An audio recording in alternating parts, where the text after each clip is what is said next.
I have watched humanity name its fears: gods, demons, kings, governments, aliens.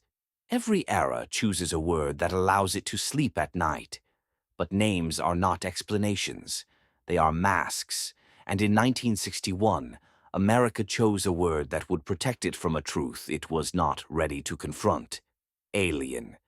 That word became the story.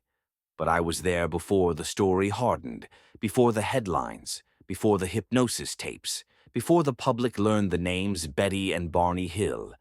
And I tell you now, from a vantage older than your nations and deeper than your archives, what happened to them was real. And it was not extraterrestrial. At least, not in the way you were taught to imagine. September 19th, 1961.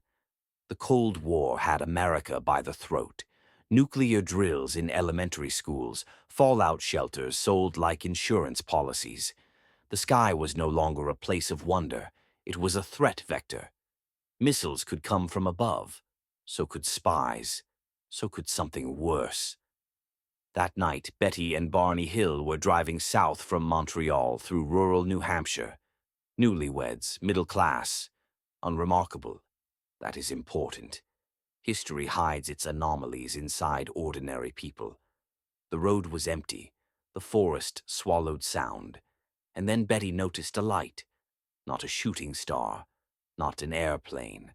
A moving presence that behaved as if it were aware. Barney slowed the car. Mistake. The light followed, hovered, tracked, adjusted. I have seen humans sense danger before they understand it. Their bodies know long before their minds do. Barney felt it. A pressure behind the eyes, a hum in the chest, a sense that distance itself was being folded. When they stopped the car and stepped out, against every instinct, I watched history hesitate. The object descended, silent, controlled, close enough to erase doubt. Barney raised binoculars and saw beings watching him back. Not monsters, not angels, observers. That is the word that matters. Observers. They fled. The car surged forward, and then nothing. A gap. Not unconsciousness, not sleep. A missing segment of reality. When they came to, the road was behind them. Their watches were wrong. Their clothes were damaged, their skin marked. But more troubling than the physical evidence was the psychological residue: fear without memory, terror without image, a certainty that something had reached inside them and rearranged the furniture. They arrived home hours later than expected, and from that night on, their lives never returned to baseline. Betty began having dreams, not nightmares, procedures, rooms, tables, figures speaking without mouths.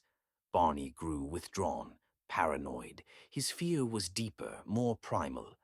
Because Barney Hill, a black man in 1961 America, understood something Betty did not. Whatever had taken them did not care about social rules, and that made it far more dangerous than any government he had ever feared. Years later, under hypnosis, their memories surfaced. This is where the public story begins. Medical examinations, star maps, humanoid beings. The media found its narrative. The first alien abduction in American history. It fit the era. Space race, Sputnik trauma, the sky as enemy territory. But I watched the wrong questions be asked. No one asked why these two. No one asked how the memories were structured. No one asked why the beings behaved less like explorers and more like technicians. And no one noticed the part that made even my kind uneasy. The hills were not taken somewhere else. Something came through. I have walked the vaults beneath your institutions, the places without signs, the files without headers, the evidence without language. And there the Hill case is not filed under extraterrestrial phenomena. It sits beside something older, something unfinished. In the late 1950s and early 1960s, America was experimenting, not with rockets, with consciousness, remote viewing, perception manipulation, human interface thresholds. The question was not, are we alone? The question was, what happens if the mind is not contained by the skull? Some doors, once opened, do not belong to those who opened them. The hills were not abducted. They were accessed. You imagine aliens as travelers, visitors crossing vast distances. That assumption comforts you. It implies separation. But what if the intelligence that encountered the hills did not arrive from elsewhere, but from elsewhen? Or else how? The beings described under hypnosis did not behave like biological organisms. They showed no curiosity.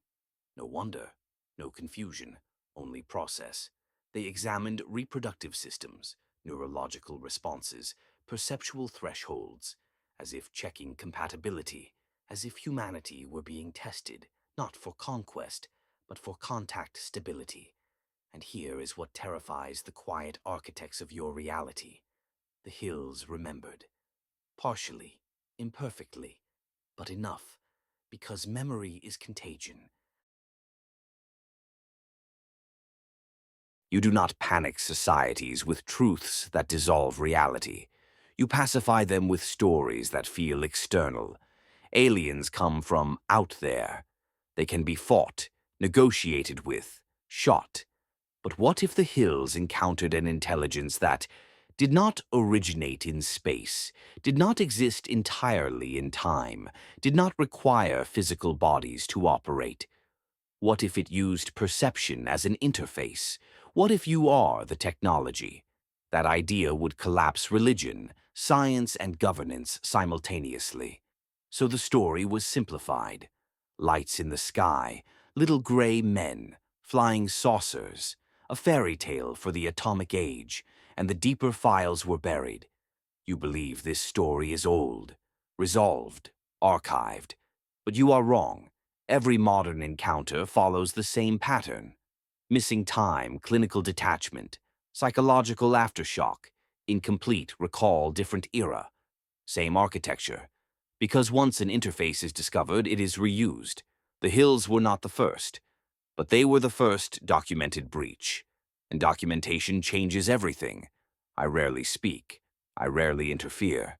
But I have watched a dangerous assumption take root in your culture, that if something is old and unexplained, it must be harmless. The Hill case is still unresolved because it is unresolved by design. It marks the moment America realized the unknown is not always above you. Sometimes it is around you. Sometimes it is inside you. Betty and Barney Hill did not meet aliens. They met a boundary. And boundaries, once discovered, invite pressure. Ask yourself this. If what happened in 1961 was merely extraterrestrial curiosity, why did the intelligence disappear when humans began understanding space, but reappear when humans began manipulating consciousness? Why did sightings shift from open skies to private minds? Why does the phenomenon adapt to how you think? I have watched civilizations fall because they mistook the mirror for the monster. Do not make that mistake. The first reported alien abduction in America remains unexplained because explanation would require admitting something far more destabilizing than aliens. That reality is not closed, and something is still watching to see whether you are ready to notice. I will be watching too. I always am.